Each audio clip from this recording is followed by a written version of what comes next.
In the section following this one, we'll be studying probability. And in the study of probability, counting possibilities in certain situations is very important. So in this section, we're going to talk about counting principles. Consider this problem. Suppose we flip a coin, and then following that, we roll a six-sided die. And we'd like to know all of the possible outcomes in performing these two tasks back to back. Well, the safest thing to do in counting the possible outcomes in a situation like this is to list them all and simply count them. So now when we flip a coin, we know that there are two possibilities. We can either get a head or a tail. And when we roll this six-sided die, we can get either a 1 or 2 or 3 or 4 or 5 or a 6. So one outcome is flipping a head and then rolling a 1. Another outcome is a head with a 2, head with a 3, head with a 4, head with a 5, head with a 6. And then we have to go through all of those possibilities if we flipped a tail on the flip of the coin. So the tail could be associated with 1, T2, T3, T4, T5, T6. And then, after listing all of the possibilities, we just count them. 1, 2, 3, 4, 5, 6, 7, 8, 9, 10, 11, 12. So there are 12 possible outcomes. But a technique that can be utilized in this problem and in other problems where the counting is extremely inconvenient, if not impossible, if the number of outcomes is extremely large, is to do this. Just decide how many possibilities there are for the first situation, for the first event here of flipping the coin. Well, there are two possibilities, a head or a tail. And for rolling the die, it's 6 possibilities. And you simply multiply the possibilities. That is, we have 2 possible outcomes for the flip of the coin. We multiply times the 6 possible outcomes for rolling the die. 2 times 6 gives us the 12 total possible outcomes. Here's another situation. Suppose we want to determine the number of 2-letter words that are possible. Now we're using letters of the alphabet, and we'll just say that any 2-letter combination forms a word. All right? Even if it's AB, that's a word. Okay. Now how many are possible? Well, in a situation like this, the question will come up. Well, let's see, if we're multiplying our possibilities here, then we know that there are 26 letters in the alphabet. So when we choose the first letter for our first word, or when we determine the number of choices for the first letter, we're saying it's 26. Now the question becomes, do we include in the list of choices for the second letter the letter that we chose first?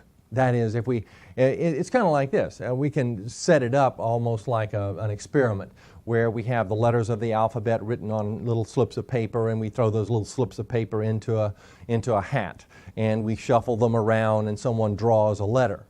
Okay, so the letter is drawn, and there were 26 possibilities before the letter was drawn. Now, once that letter is read and recorded, what do? Do we take that letter that we had drawn out to begin with and put it back into the hat for the second drawing, or do we leave it out? Now, that's called with or without replacement, and it makes a big difference in the outcome of the situation. That is, how many possibilities there are. Without replacement, that is, without including the first letter in our choices for the second one, it would look like this. Now remember, we're just multiplying the choices here. The number of choices for the first letter would be 26. The number of choices for the second letter, if we're talking about without replacement, without replacing that first letter back into the mix, is 25. So 26 times 25 would be 650. Now, with replacement, it's a somewhat different problem, but very similar. We have 26 choices for the first item, and then since we're replacing that first letter, we have 26 choices for the second letter as well. So 26 times 26, or 676. Consider this problem. Now, all of these are very similar to one another, but they all illustrate a certain kind of nuance in this whole idea. And by the way, the idea of multiplying choices along the way is called the fundamental counting principle.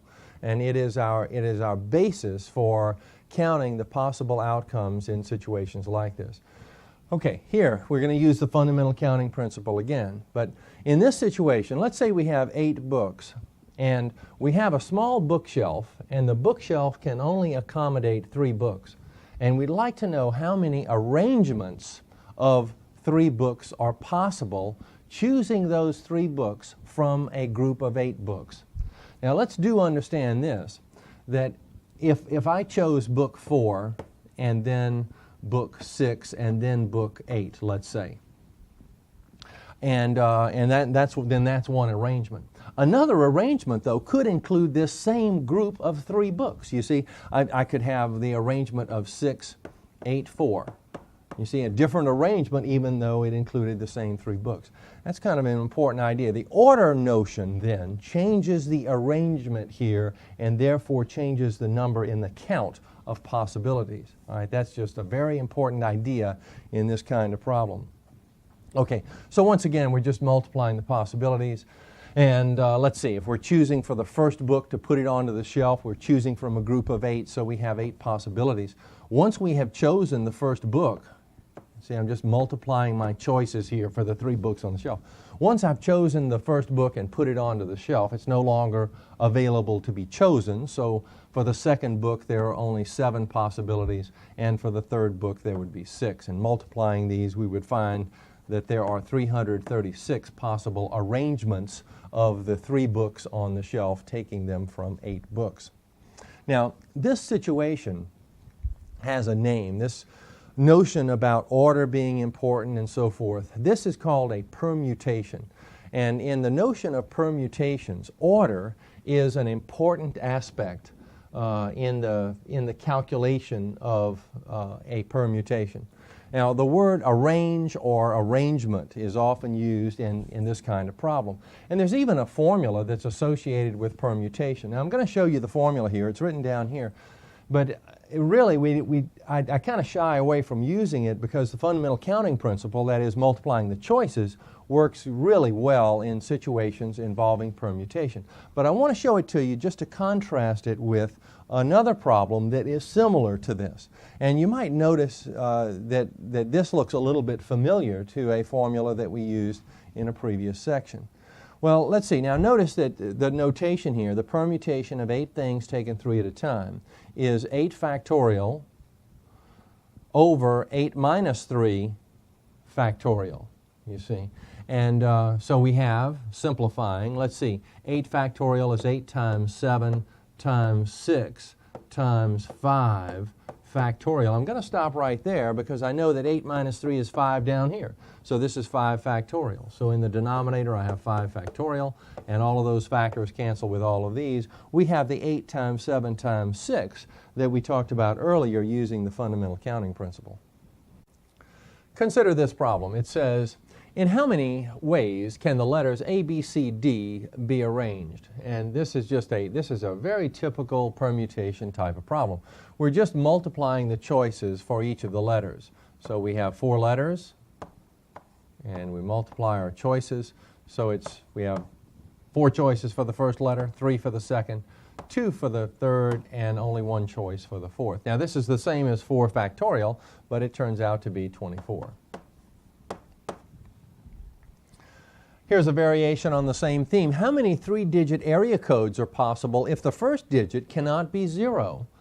Now, you see, although on this problem we could have used the permutation formula, on this problem it really doesn't work very well. And the fundamental counting principle needs to apply here. Because although we have 3 digits for our area code, we have a restriction on the first digit. And when restrictions come in, a lot of times the formula just doesn't work. So let's see, how many 3-digit area codes are possible if the first digit cannot be 0? Now there are 10 digits, and if this digit can't be 0, then we only have 9 to choose from. So we have 9 choices here. Then for this next digit, we have all 10 digits to choose from, so we have 10 choices, and we're talking about the possibility of replacement here. So we have 10 choices for the third digit. 10 times 10, 100 times 9, we have 900 then possible area codes under this restriction. Let's return to the book problem for a moment. Let's suppose that we have these 8 books that we talked about earlier, and let's suppose that we have a bookshelf that can accommodate all of them. We can put all 8 books on the shelf. So it's no surprise then that if we're choosing from this group of 8 and we're listing our choices for each book on the shelf, we have 8 choices for the first book, 7 for the second, 6 for the third, and so on all the way down to 1.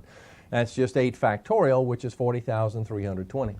Another way to calculate it is to use our permutation formula. Now, it's a kind of an unusual situation when we have 8 things taken 8 at a time. Let me just show you how the formula works here. It's the permutations of 8 things taken 8 at a time. So in the numerator, it's 8 factorial.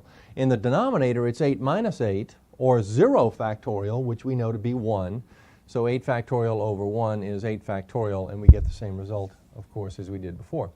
All right, now, I want to change this problem a little bit and present a situation where we have these 8 books on the shelf, but it turns out that some of them are the same. That is, suppose I label this one A, and this one A, and this one A, and this one A. All 4 of these are labeled A, which implies that they are the same title. And then I'll label these 2 B, and then I'll label this one C, and this one D. Now, to accommodate this situation and to try to write the number of arrangements of these books, we might think about what we're talking about in terms of distinguishability. Now, for example, if I have book A, and then I have another book A, and then B, and then C, let's say. All right, that's a distinguishable arrangement of the 4 books. All right, now, what if I just take a couple of these and switch them around? Obviously, if I took A and B right here and switched them around, that would be a different arrangement, and we could see the difference. But what if I take the 2 A's and just swap them around? It would look exactly the same. That is, that second arrangement would be indistinguishable from the first arrangement. And a lot of times in situations like this, we want the distinguishable arrangements involved in a problem. So to calculate the distinguishable arrangements, we do this. We take the notion that if we're just putting all the books on the shelf without regard to the idea that we have duplications, then we know that we can do that in this many ways. Now, what we do is we take that and we divide out the duplications by realizing that this book is duplicated 4 times. We have 4 of this kind of book, and we have 2 of this kind. Now, just for completeness, we only have 1 of these 2 kinds. But it's the idea that we just take the 8 factorial and we divide by 4 factorial and then times 2 factorial. You see, and that divides out all these duplications, and away we go. Well, let's see, 8 factorial is 8 times 7 times 6 times 5 times 4 factorial over 4 factorial times 2 factorial is simply 2. The 4 factorials go out, the 2 cancels with the 6, leaving 3. We multiply upstairs and we get 840. So 840 ways. All right, let's stay with this distinguishable permutation idea one more time. Suppose we have these letters. We have BBB, and then we have 5 of the letters T. And we'd like to know the distinguishable permutations for these 8 letters. Now we're talking about all 8 letters, you see. How many different ways can we arrange them that are distinguishable from one another? And it's the same idea as before. We just take, okay, we're going to arrange 8 things. So in the numerator, it's 8 factorial. And in the denominator, it is, well, we're dividing out duplications. We have 3 of that rascal, so we're dividing by 3 factorial. We have 5 of the T's, so we're dividing by 5 factorial. And then we perform the necessary operations here. We find this to be 56. Let's move away from the notion of permutation just for a moment. We're going to study another kind of problem now. And to introduce it, we're going to go back to the bookshelf problem, the one where we have a little bookshelf with, that can accommodate only 3 books. So we have 8 books to choose from. They're different from one another now. And I'd like to know how many groups of 3 books are possible to put onto the bookshelf containing 3 books. How many groups are possible? Now, a group of 3 books, if I have books A, B, and C, that is a group of 3. It's the same group of 3, even if I say this is C, A, B. See, same group of 3. So I don't want to count this twice. Now, if I was talking about arrangements, this would be 2 different items. But now I'm talking about groups. And that's what makes this a combination problem. All right, it falls into a different category when we talk about groups. And in combination problems, these are the characteristics. Order is not important. Now, order was important for permutation problems. Order is not important in combination problems. And that is a key factor to identify early on in our study of counting principles. All right, the word group, or sometimes committee, is often used in this kind of problem. All right, let's come back over here and make the calculation. As a combination, we use the combination formula to make the calculation.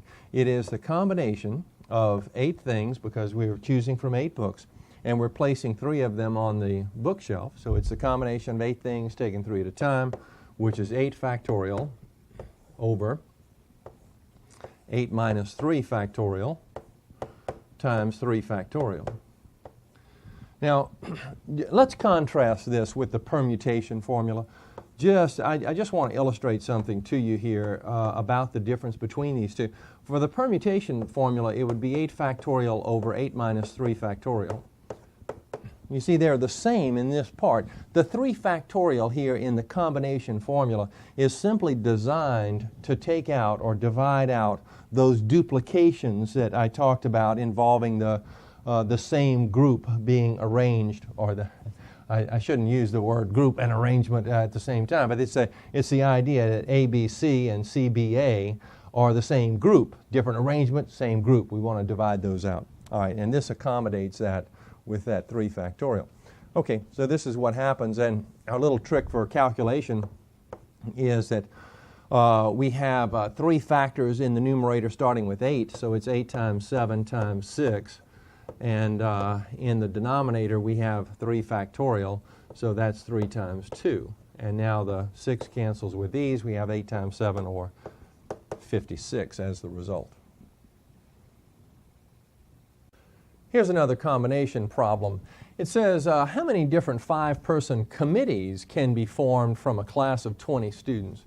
The tip-off here that it's a combination problem is the idea of a committee. A committee is just a group, and it doesn't make any difference whether you're the first person chosen for the committee or the last one. You see, order is not important here. It's the idea of a group. And so we know it's a combination problem. Now, it's the combination of 20 items, because there are 20 students in the class, taken 5 at a time. How many groups of 5 are there in 20? That's the idea. So to use the formula, and often the formula has to be used in combination type problems. So it's the combination of 20 things taken 5 at a time. We know in the numerator we're going to have 5 factors starting with 20, so we have this group of factors. In the denominator we have 5 factorial, which gives us this group of factors. And now it's a matter of canceling and multiplying and so forth.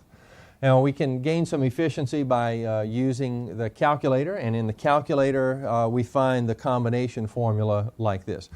To make this calculation, you would press 20 and then press the math button, and that gives you a menu with several items at the top, and you need to scroll over all the way to the right. So you press the right arrow button 3 times and you get to a menu that is labeled, I think, PRB for probability. And then you go down to item number 3, which is the combination formula. Now, we've already entered the n value. You see, you enter the n part of the formula first, and then you arrive here, press enter, and then now it's a request for the second part, the r part of our combination formula. So we enter a 5 and then enter again, and it makes the calculation for us as 15,504.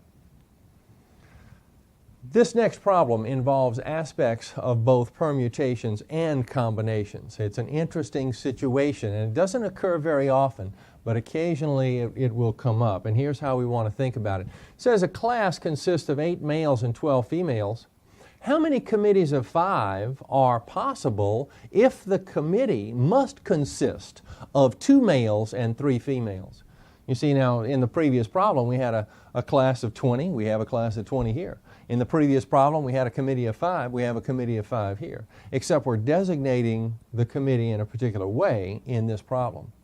Now, the idea that we have a combination, the combination idea is that we have 8 males, and from that 8 males, from the 8 males, we're choosing only 2 to be on this committee.